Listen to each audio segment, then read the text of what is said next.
Salam, selamat hari Minggu dan selamat beribadah Bapak Ibu, Saudara-saudari Jemaat GKI Sumut Jalan Gunung Semeru Manuk Pematang Siantar dan simpatisan dimanapun berada. Pada hari ini Minggu tanggal 10 Mei 2020 kita akan beribadah secara online di rumah kita masing-masing. Sebelum ibadah kita mulai, marilah kita bersama-sama saat teduh. Saat teduh dimulai.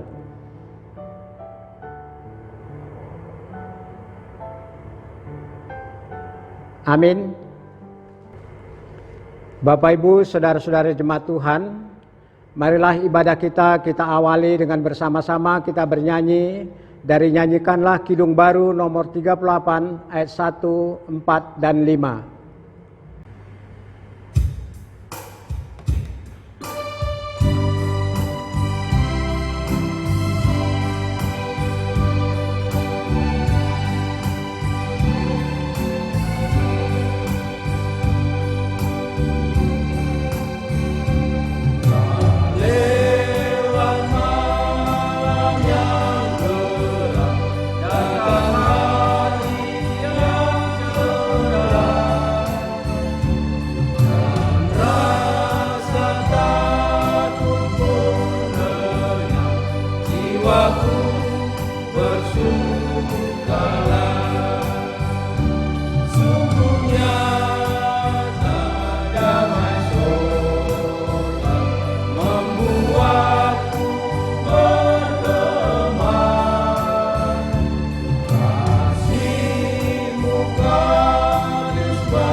Marilah kita tahbiskan ibadah ini dengan menyatakan bahwa pertolongan kepada kita adalah dalam nama Tuhan Allah yang menciptakan langit dan bumi. kasih karunia, rahmat, dan damai sejahtera dari Allah Bapa dan Tuhan Yesus Kristus, serta persekutuan dengan Roh Kudus, menyertai saudara semua. Amin. Nas pembimbing bagi kita pada hari ini terambil dari Matius pasal yang ketiga ayat yang ke-8. Beginilah firman Tuhan. Jadi hasilkanlah buah yang sesuai dengan pertobatan. Amin.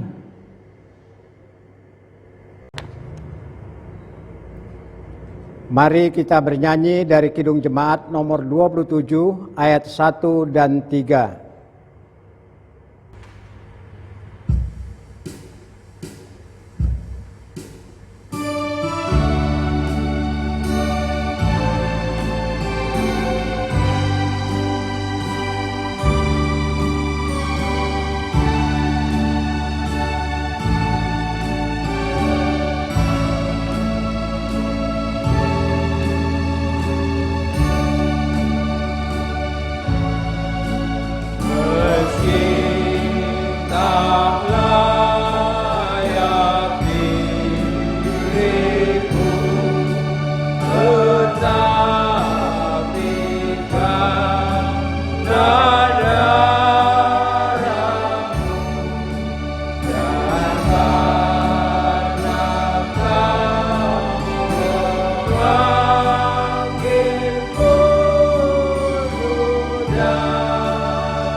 Bapak Ibu, marilah kita mempersiapkan hati kita dengan sungguh-sungguh. Kita mengaku dosa di hadapan Tuhan. Kasihanilah aku ya Tuhan, menurut kasih setiamu. Hapuskanlah pelanggaranku menurut rahmat-Mu yang besar. Bersihkanlah aku seluruhnya dari kesalahanku, dan tahirkanlah aku dari dosaku. Amin. Bagi saudara-saudara yang sungguh-sungguh mengaku dosa di hadapan Allah, dengarlah berita pengampunan dosa dari Allah yang tertulis dalam Kolose pasal 2 ayat 13 sampai ayat 14.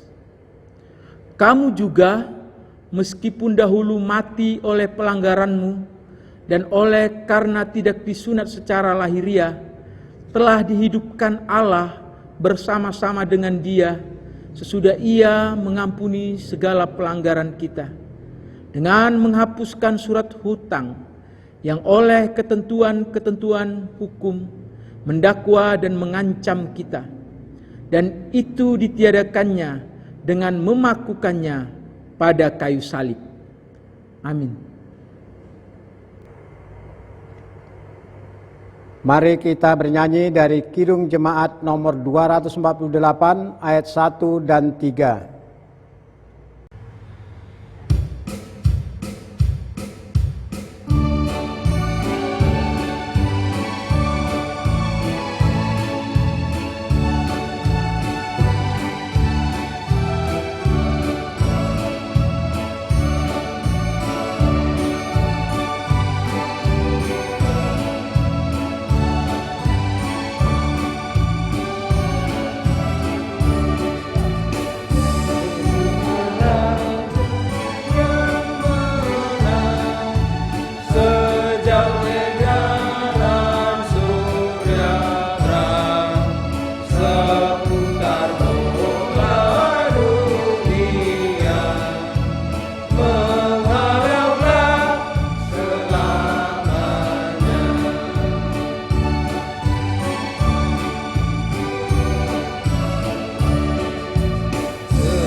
bagi kita yang yakin berdasarkan berita anugerah pengampunan dosa tadi, bahwa segala dosa-dosa kita telah dihapuskan oleh Tuhan. Allah rindu supaya kehidupan kita di hari-hari mendatang kita lakukan semakin sesuai dengan firman Tuhan berdasarkan petunjuk hidup baru yang terambil dari Amsal pasal 4 ayat 23. Jagalah hatimu dengan segala kewaspadaan, karena dari situlah terpancar kehidupan. Amin. Mari kita amini petunjuk hidup baru tadi. Kita bersama-sama bernyanyi dengan nyanyikanlah kidung baru nomor 116 ayat 1 dan 5.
Bapak Ibu, sebelum kita mendengarkan firman Tuhan, mari kita bersama-sama berdoa.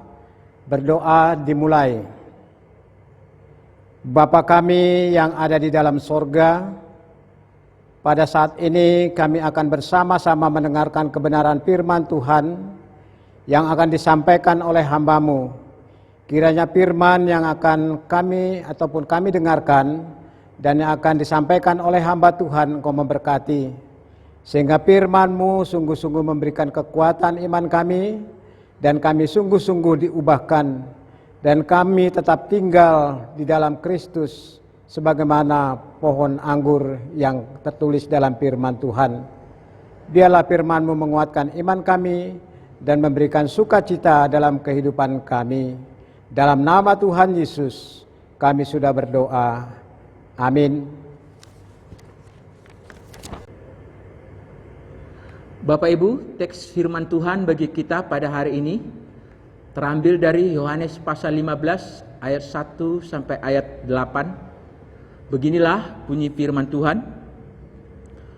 Akulah pokok anggur yang benar dan Bapakulah pengusahanya. Setiap ranting padaku yang tidak berbuah dipotongnya, dan setiap ranting yang berbuah dibersihkannya, supaya ia lebih banyak berbuah. Kamu memang sudah bersih karena firman yang telah kukatakan kepadamu. Tinggallah di dalam aku dan aku di dalam kamu. Sama seperti ranting tidak dapat berbuah dari dirinya sendiri kalau ia tidak tinggal pada pokok anggur, demikian juga kamu tidak berbuah jikalau kamu tidak tinggal di dalam Aku.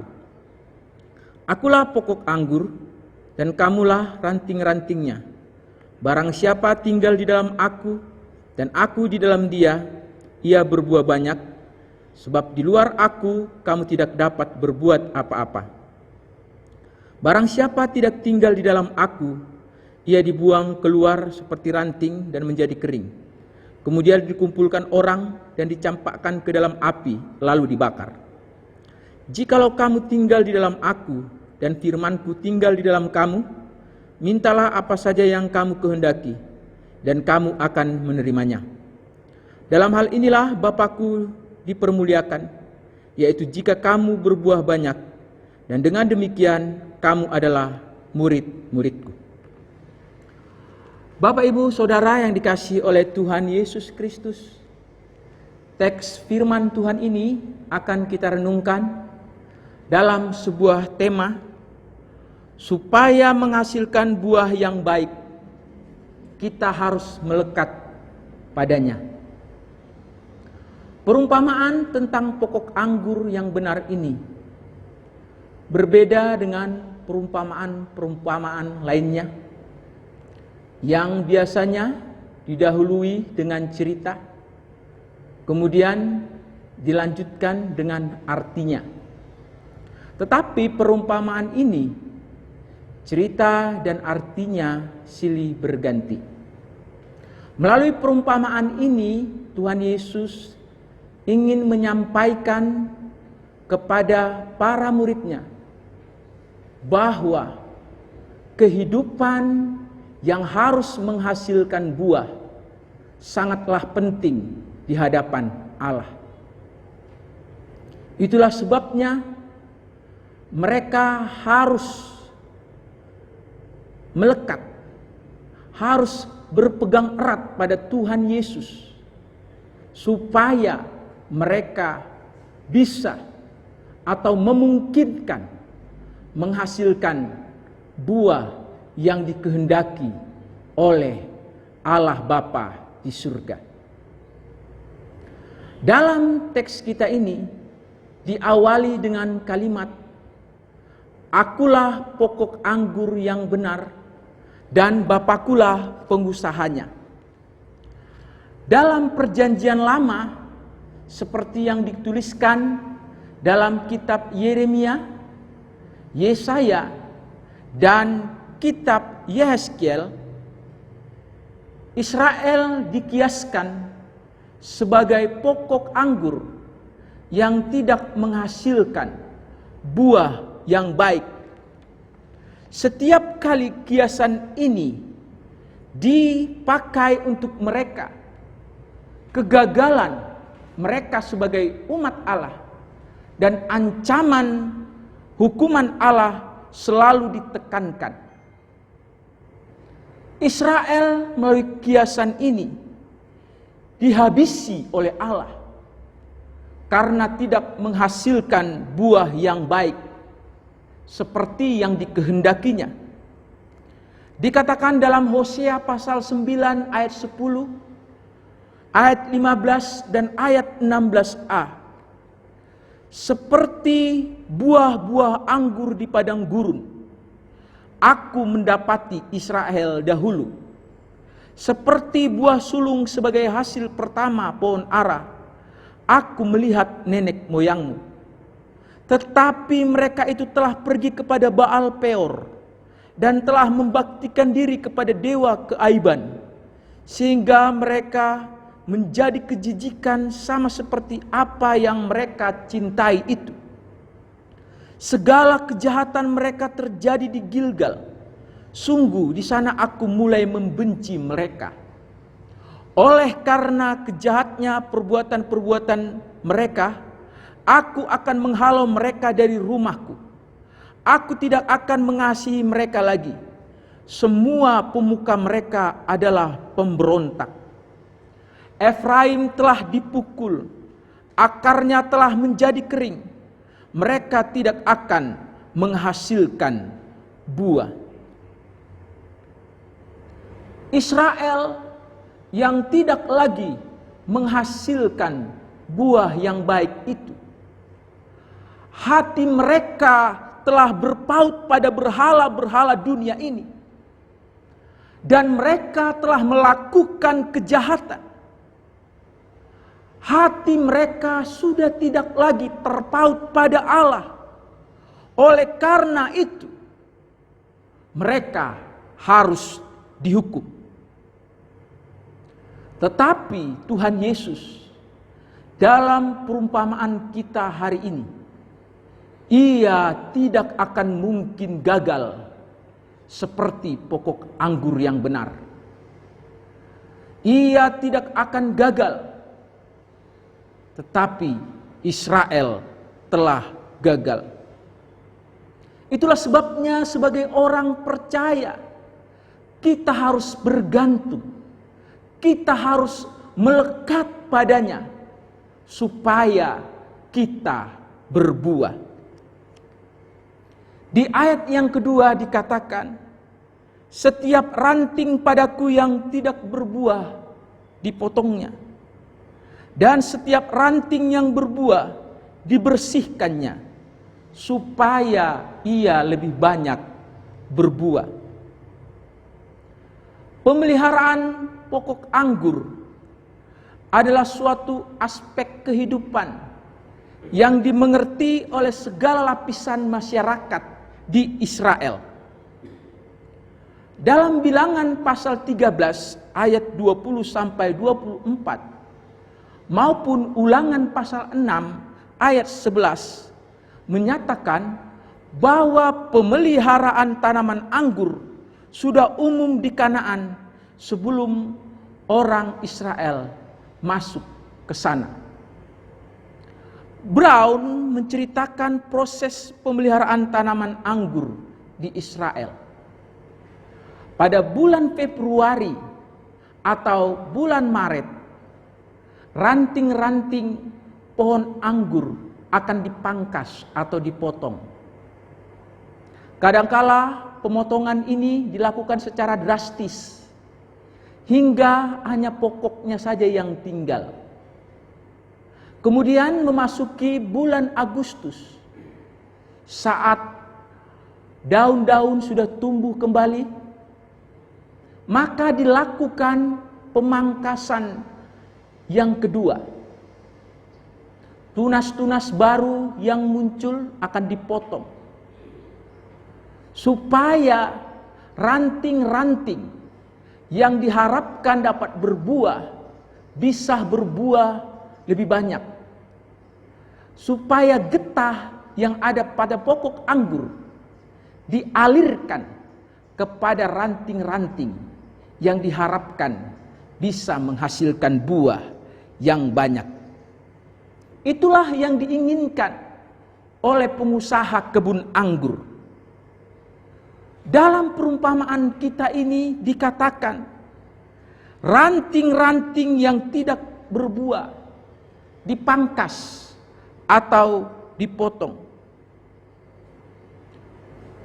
Dan Yesus mengatakan, ranting yang ada padaku. Tuhan Yesus tidak berkata, ranting yang seolah-olah ada padaku, atau ranting yang menganggap dirinya ada pada Kristus. Ranting itu adalah ranting dari pokok anggur itu sendiri. Ini artinya bahwa ada orang Kristen, ada orang yang percaya kepada Kristus, tidak berbuah bagi Allah. Mereka ini orang Kristen, tapi tidak tinggal di dalam Kristus. Mereka tidak memiliki persekutuan dengan Kristus hari lepas hari. Agamanya Kristen, mengaku bahwa mereka adalah pengikut Kristus, tetapi mereka tidak lahir baru. Mereka tidak sungguh-sungguh percaya kepada Kristus. Mereka tidak mengerti ajaran-ajaran yang Kristus ajarkan. Mereka inilah ranting yang tidak berbuah dan akan dipotong atau dibuang. Di ayat 2 ini dikatakan tadi di sana ada ranting yang berbuah, ada ranting yang tidak berbuah. Ranting yang berbuah adalah orang Kristen yang sejati.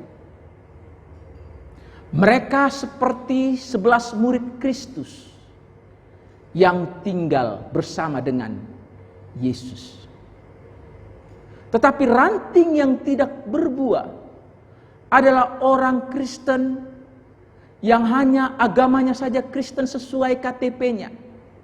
Seperti Yudas Iskariot yang akhirnya meninggalkan Yesus dan murid-muridnya dalam Yohanes pasal 13. Ia lebih mencintai uang daripada Tuhan Yesus. Ada banyak persamaan antara kedua jenis ranting ini. Warnanya sama, bentuknya sama, daunnya juga sama. Tetapi Allah Bapa di sorga tahu mana ranting yang menghasilkan buah, mana ranting yang tidak menghasilkan buah. Bapak Ibu Saudara yang dikasihi oleh Tuhan Yesus Kristus, ranting yang berbuah dikatakan bahwa ia akan dibersihkan supaya lebih banyak berbuah. Tetapi ranting yang tidak berbuah akan dipotong. Pemotongan ini bisa dilakukan oleh Allah dengan menggunakan pencobaan, penderitaan, penyesatan, dan kematian. Melalui penderitaan, karena penderitaannya seseorang akan meninggalkan Kristus. Melalui penyesatan, karena ada ajaran-ajaran lain yang bertentangan dengan firman Allah, mereka akan meninggalkan ajaran yang benar.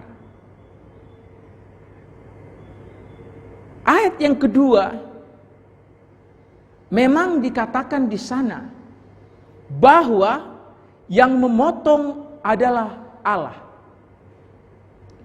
Tetapi Allah juga bisa memakai gereja. Allah juga bisa memakai alatnya untuk memotong ranting yang tidak berbuah itu.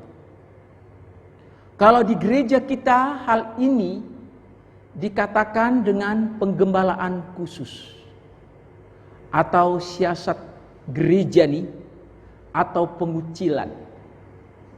Hal ini dilakukan di dalam gereja kepada orang-orang yang berbuat dosa.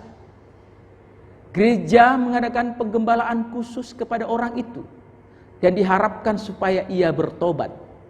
Apabila ia dengan segala kerendahan hati mau meninggalkan dosanya itu, ia akan diterima kembali oleh gereja. Tetapi apabila ia mengeraskan hatinya, ia tetap ingin tinggal di dalam dosanya, maka ia harus dikeluarkan dari komunitas anak-anak Allah. Bapak Ibu yang dikasihi oleh Tuhan Yesus Kristus, ranting yang berbuahlah yang menjadi fokus Allah bekerja supaya ia lebih banyak berbuah. Di ayat yang ketiga dikatakan, kamu memang sudah bersih karena firman yang telah kukatakan kepadamu. Di sini jelas sekali bahwa Tuhan Yesus ingin membersihkan atau membesarkan hati murid-muridnya. Ajaran-ajaran yang telah disampaikannya kepada mereka, atau firman Tuhan yang telah disampaikan Tuhan Yesus kepada mereka, telah membersihkan mereka. Tetapi mereka juga harus terus maju dalam pertumbuhan rohani. Dan kemajuan itu hanya dapat diperoleh dengan persekutuan yang erat dengan Yesus Kristus. Dalam pasal 13, Yesus juga mengatakan bahwa kamu sudah bersih. Tetapi di pasal 13 itu ditambahkan hanya tidak semua. Mengapa? Karena dalam Yohanes pasal 13 di situ masih ada Yudas Iskariot. Tetapi di dalam pasal 15 ini Yesus berkata, kamu memang sudah bersih, tetapi tanpa perkecualian. Tekanan di sini bahwa para murid bersih karena firman Tuhan. Betapa pentingnya firman Tuhan dalam hidup kita. Karena itu, kita harus rajin membaca firman Tuhan. Kita harus rajin belajar firman Tuhan. Beberapa penafsir mengatakan, selain menggunakan firman, Tuhan juga melakukan pembersihan bagi orang-orang percaya melalui pencobaan atau penderitaan dalam hidupnya. Dan mengambil hal-hal dalam hidup seseorang yang menghalanginya untuk berbuah lebih banyak.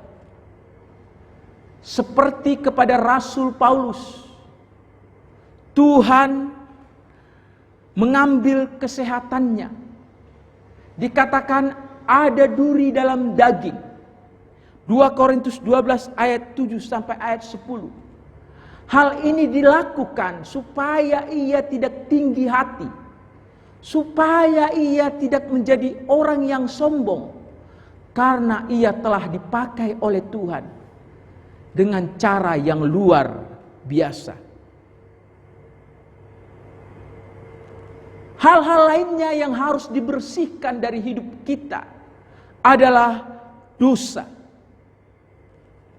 Dosa dapat menghambat kita menghasilkan buah, bahkan buah yang lebih banyak. Kegiatan-kegiatan rohani yang tidak lagi produktif juga harus dibersihkan. Kita harus menggiatkan diri kita untuk rajin melakukan kegiatan-kegiatan rohani itu, seperti berdoa, memuji Tuhan. Itulah yang dikehendakinya agar kita menghasilkan buah yang banyak. Di ayat 4 dalam teks kita ini dikatakan, tinggallah di dalam aku dan aku di dalam kamu. Sama seperti ranting tidak dapat berbuah dari dirinya sendiri kalau ia tidak tinggal pada pokok anggur. Demikian juga kamu tidak berbuah jikalau kamu tidak tinggal di dalam aku. Keberhasilan sebuah ranting dilihat dari apakah ada buah atau tidak pada ranting itu. Ranting tidak dapat berbuah dari dirinya sendiri. Sesungguhnya ranting bergantung penuh kepada pokok. Ia harus menyatu dengan pokok agar bertahan hidup dan menghasilkan buah. Apa maknanya ini bagi kehidupan murid-murid dan orang percaya? Artinya adalah kita memiliki kemiripan dengan Yesus, yaitu ketika Ia menyelamatkan kita dan memberikan kepada kita Roh-Nya yang kudus. Kita harus menyadari bahwa kita adalah bagian dari sifat ilahi dan dipanggil untuk hidup seperti Kristus. Kita ada dan diselamatkan hanya satu alasan, yaitu untuk menghasilkan buah. Tidak ada alasan yang lain. Jika kita tidak berbuah, kita tidak berguna. Kita tidak dapat berbuah dari diri kita sendiri. Kita tidak dapat berbuat apa-apa tanpa tinggal di dalam Dia. Oleh karena itu, kita harus menyatu dengan Kristus agar buah dapat dihasilkan. Tujuan hidup yang dirancang Tuhan untuk kita adalah menjadi ranting yang menghasilkan buah, tidak lebih dan tidak kurang. Peran yang diminta dari kita supaya kita bisa menghasilkan buah seperti yang dikehendakinya, kita harus tetap tinggal di dalam Dia. Sekali lagi, ranting dapat berbuah karena berhubungan dengan pokok anggur. Hal itu seperti yang dikatakan oleh ayat-ayat Alkitab berikut ini. Efesus 4 ayat 15 sampai 16. Kita bertumbuh di dalam segala hal ke arah Dia, Kristus yang adalah kepala. Daripadanya lah seluruh tubuh yang rapi tersusun dan diikat menjadi satu oleh pelayanan semua bagiannya, sesuai dengan kadar pekerjaan tiap-tiap anggota, menerima pertumbuhannya dan membangun dirinya dalam kasih. Jadi tekanannya di sini bahwa kita harus tinggal di dalam Tuhan Yesus. Kita tidak bisa berdiri sendiri. Di dalam Yakobus pasal 4 ayat 8 dikatakan, mendekatlah kepada Allah dan Ia akan mendekat kepadamu. Kemudian Kolose 2 ayat 6 sampai 7, kamu telah menerima Kristus Yesus Tuhan kita. Karena itu hendaklah hidupmu tetap di dalam Dia. Hendaklah kamu berakar di dalam Dia dan dibangun di atas Dia. Hendaklah kamu bertambah teguh dalam iman yang telah diajarkan kepadamu, dan hendaklah hatimu berlimpah dengan syukur. Kolose 3 ayat 1 sampai 2. Karena itu, kalau kamu dibangkitkan bersama dengan Kristus, carilah perkara yang di atas, di mana Kristus ada, duduk di sebelah kanan Allah. Pikirkanlah perkara yang di atas, bukan yang di bumi. Wahyu 2 ayat 4 sampai 5. Kita di sana diperintahkan untuk kembali pada kasih kita yang semula. Ayat-ayat itu berbicara tentang kemelekatan pada Tuhan. Sangat penting bagi orang-orang Kristen supaya memahami dengan sungguh-sungguh bahwa hidupnya selama tinggal di bumi ini harus melekat pada Tuhan. Kata Tuhan Yesus di ayat berikutnya dalam teks kita ini, "Akulah pokok anggur dan kamulah ranting-rantingnya. Barang siapa tinggal di dalam aku dan aku di dalam dia, ia berbuah banyak. Sebab di luar aku kamu tidak dapat berbuat apa-apa." Ia menegaskan di sini bahwa tanpa hubungan yang hidup dengan dia, bahwa tanpa hubungan yang aktif dengan Yesus, kita tidak akan berhasil sebagai murid Tuhan Yesus.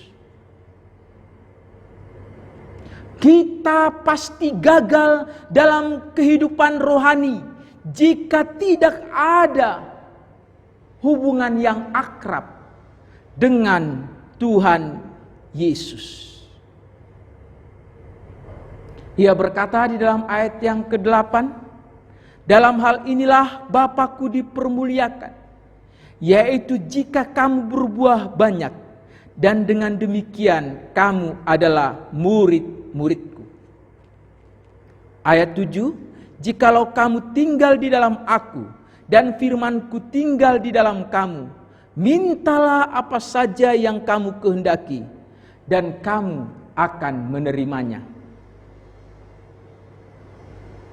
Tetapi barang siapa tidak tinggal di dalam Aku," kata Tuhan Yesus, "ia dibuang keluar seperti ranting dan menjadi kering. Kemudian dikumpulkan orang dan dicampakkan ke dalam api, lalu dibakar." Ayat 6. Hasil akhir dari ranting-ranting ini sangat jelas.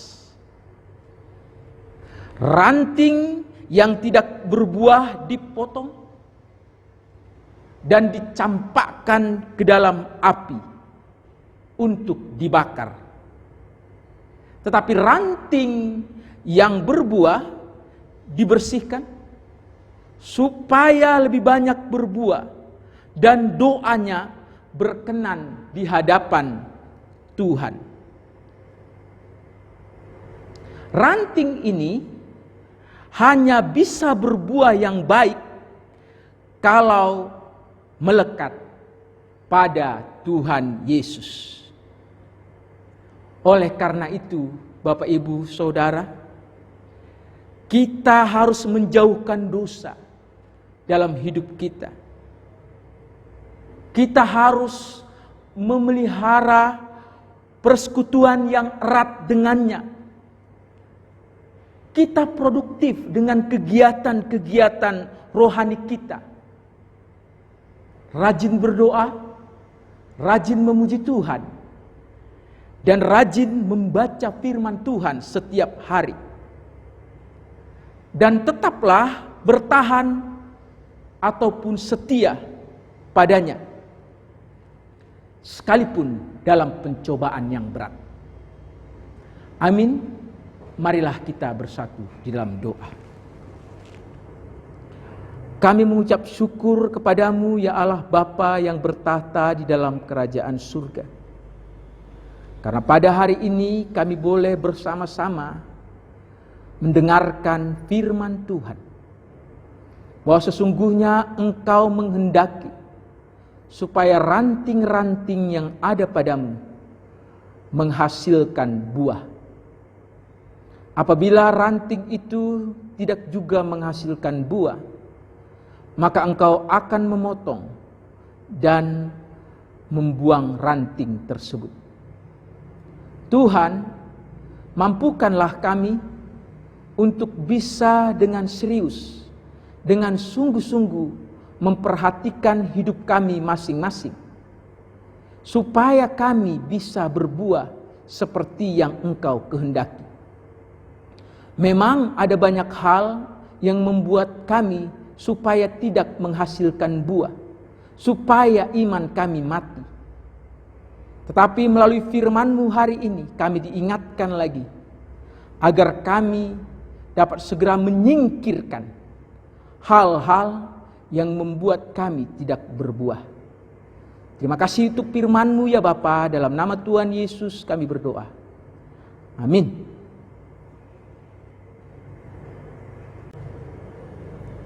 Mari kita bernyanyi dari Kidung Jemaat 356 ayat 1 dan 2.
Marilah kita bersatu di dalam doa. Bapa kami yang bertahta di dalam kerajaan surga, kami bersyukur untuk kebaikan-Mu yang telah Engkau nyatakan bagi kami semua hingga pada hari ini. Hari ini Engkau memberikan lagi waktu bagi kami, sehingga kami semua jemaat-Mu, Jemaat GKI Sumut Jalan Gunung Simanuk-Manuk Pematang Siantar, dapat beribadah bersama-sama di rumah masing-masing melalui ibadah online ini. Dan saat ini kami menyatukan hati, menaikkan doa-doa syafaat kami kepadamu. Seperti Engkau telah menyertai kami di hari-hari yang lalu hingga detik ini, kami juga mau supaya Engkau menyertai kami lagi di hari-hari mendatang yang akan kami jalani.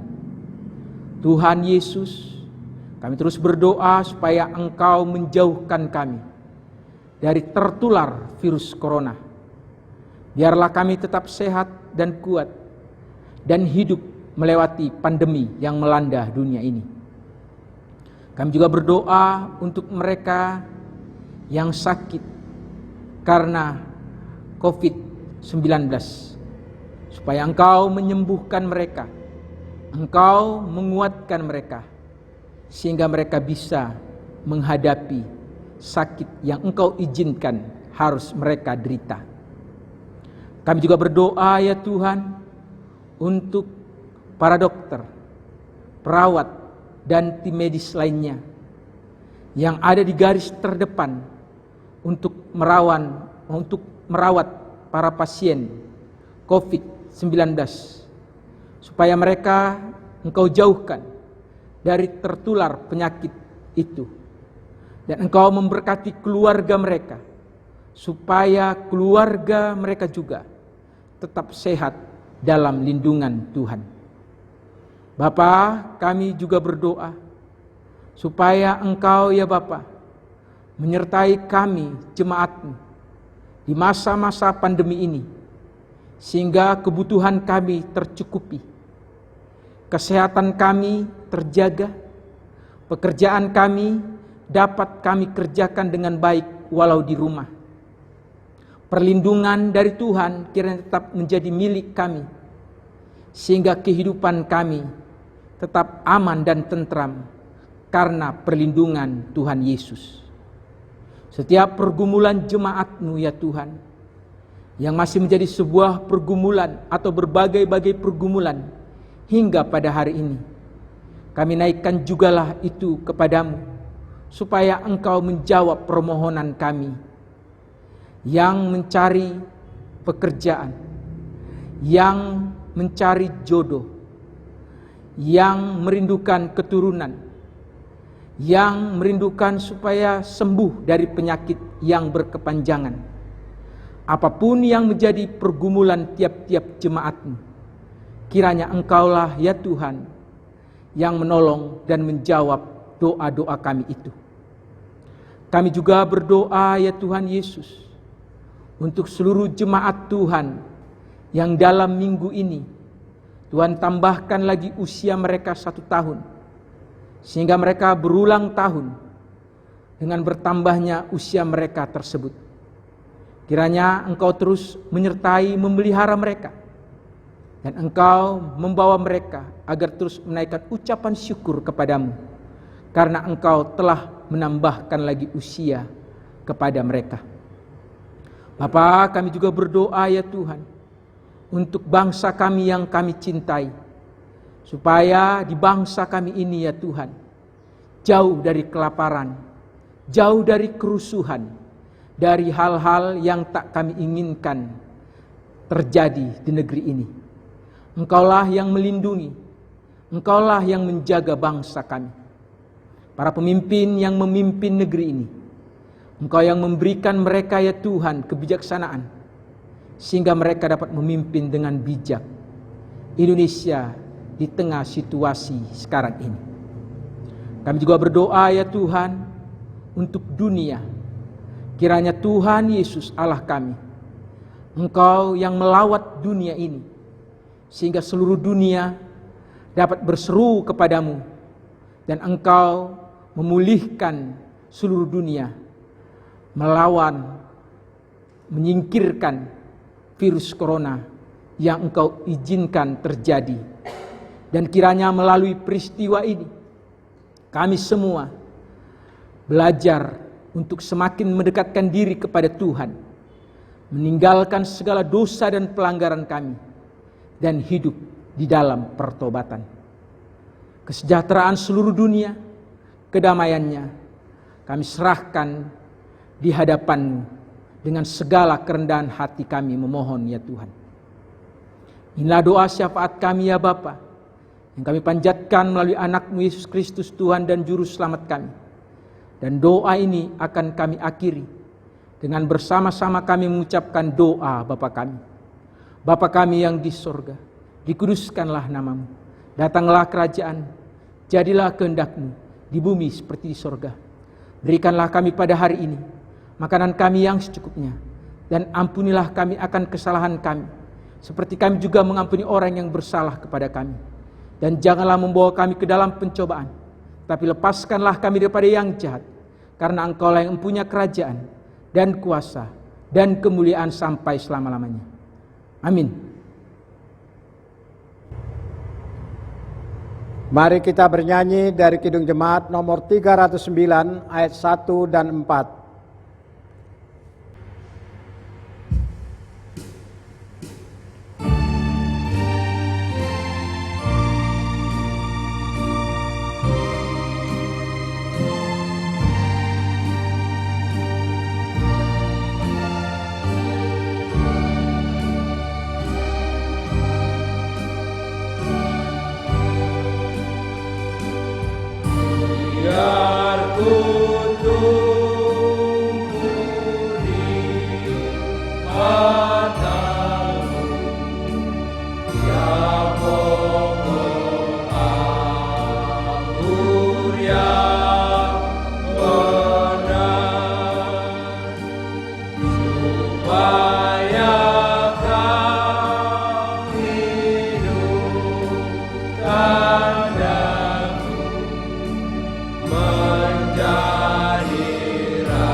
sempurna dan bagimu,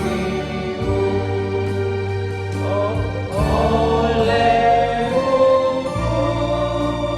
untuk mereka hingga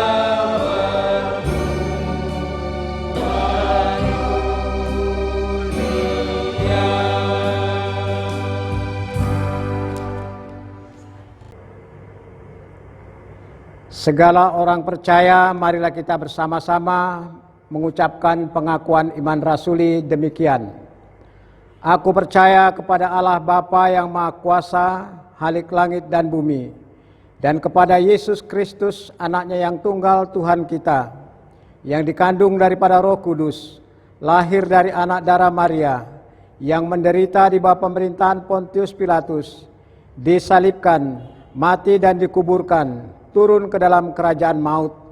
Pada hari yang ketiga bangkit pula dari antara orang mati, naik ke sorga, duduk di sebelah kanan Allah Bapa yang Maha Kuasa, dan akan datang dari sana untuk menghakimi orang yang hidup dan yang mati.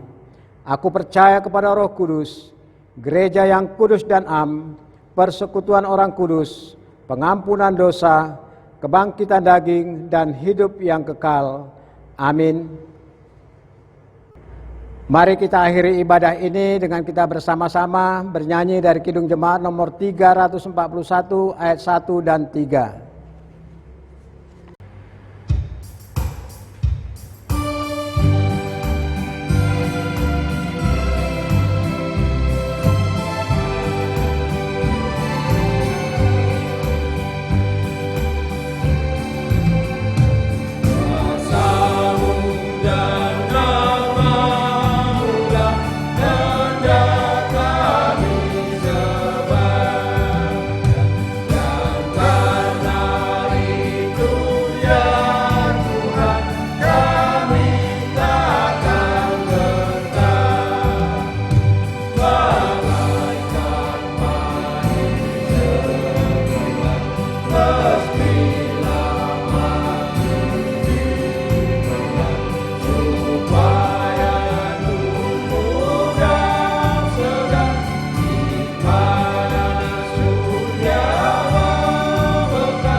Marilah kita akhiri ibadah kita ini dengan bersama-sama menerima berkat dari Tuhan.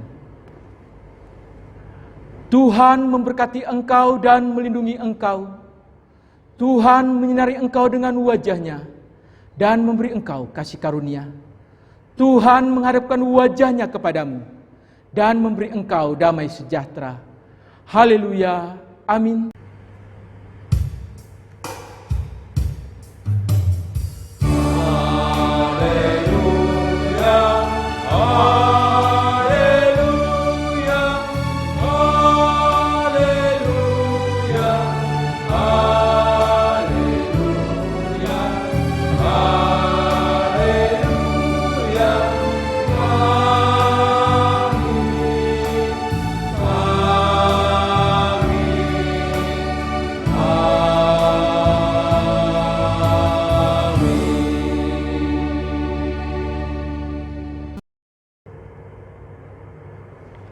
Bapak Ibu, warga jemaat dan simpatisan dimanapun berada, kami Majelis Jemaat GKI Sumut Jalan Gunung Semanuk-Manuk Pematang Siantar mengucapkan terima kasih.